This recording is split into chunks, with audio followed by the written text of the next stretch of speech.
একটি বিদ্যালয়ে ১৯ জন পরীক্ষার্থী, কিন্তু পাশ করেনি একজনও। সদ্য প্রকাশিত এসএসসি ও সমমানের পরীক্ষার ফলাফলে দিনাজপুরের নবাবগঞ্জ উপজেলার গোলাপগঞ্জ উচ্চ বিদ্যালয়ে এমনই চিত্র দেখা গেছে। নবাবগঞ্জ উপজেলার ৩ নম্বর গোলাপগঞ্জ ইউনিয়নে অবস্থিত বিদ্যালয়টি থেকে প্রতি বছরই শিক্ষার্থীরা এসএসসি পরীক্ষায় অংশ নেয়।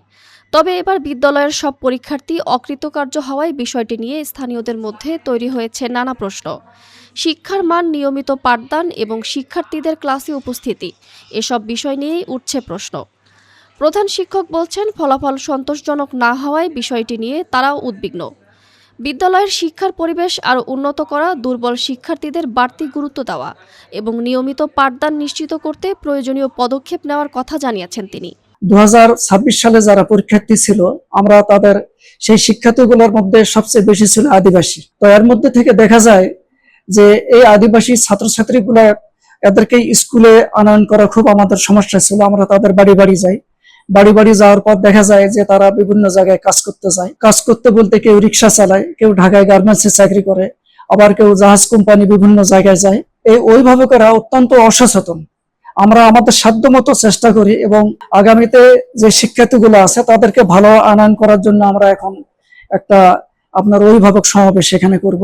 অভিভাবক সমাবেশ করার পরে কিভাবে শিক্ষার্থী এবং অভিভাবককে এবং আমরা শিক্ষক সহ এলাকাবাসী সহ আরো ভালো রেজাল্ট করা যায়, আমরা এ বিষয়ে আলোচনা করে সিদ্ধান্ত গ্রহণ করবো ইনশাআল্লাহ, ভালো যেটা সিদ্ধান্ত হয়। এদিকে কোনো শিক্ষার্থী পাশ না করা শিক্ষা প্রতিষ্ঠানগুলোর বিষয়ে প্রয়োজনীয় ব্যবস্থা নেওয়ার কথা জানিয়েছে উপজেলা মাধ্যমিক শিক্ষা অফিস। মাধ্যমিক শিক্ষা কর্মকর্তা দীপক কুমার বণিক জানান, বিষয়টি ঊর্ধ্বতন কর্মকর্তাদের জানানো হবে। তাদের নির্দেশনা অনুযায়ী সংশ্লিষ্ট প্রতিষ্ঠানের বিষয়ে প্রয়োজনীয় পদক্ষেপ নেওয়া হবে। গোলাপগঞ্জ উচ্চ বিদ্যালয়টি 2026 সালের এসএসসি পরীক্ষায় এবার কোনো পরীক্ষার্থী পাশ করতে পারেনি। 19 জন পরীক্ষার্থী পরীক্ষায় অংশগ্রহণ করেছিল। তো এ বিষয়ে আমাদের ঊর্ধ্বতন কর্তৃপক্ষের পরবর্তী নির্দেশনা অনুযায়ী আমরা প্রয়োজনীয় পদক্ষেপ গ্রহণ করব। একটি বিদ্যালয়ের ১৯ জন পরীক্ষার্থীর একজনও পাশ না করায় ঘটনায় শুধু শিক্ষার্থীদের নয়, বিদ্যালয়ের সামগ্রিক একাডেমিক কার্যক্রমও খতিয়ে দেখার দাবি উঠেছে। স্থানীয়দের প্রত্যাশা, আগামীতে যেন এমন ফলাফলের পুনরাবৃত্তি না হয়, সেজন্য বিদ্যালয় কর্তৃপক্ষ ও শিক্ষা প্রশাসন কার্যকর উদ্যোগ নেবে।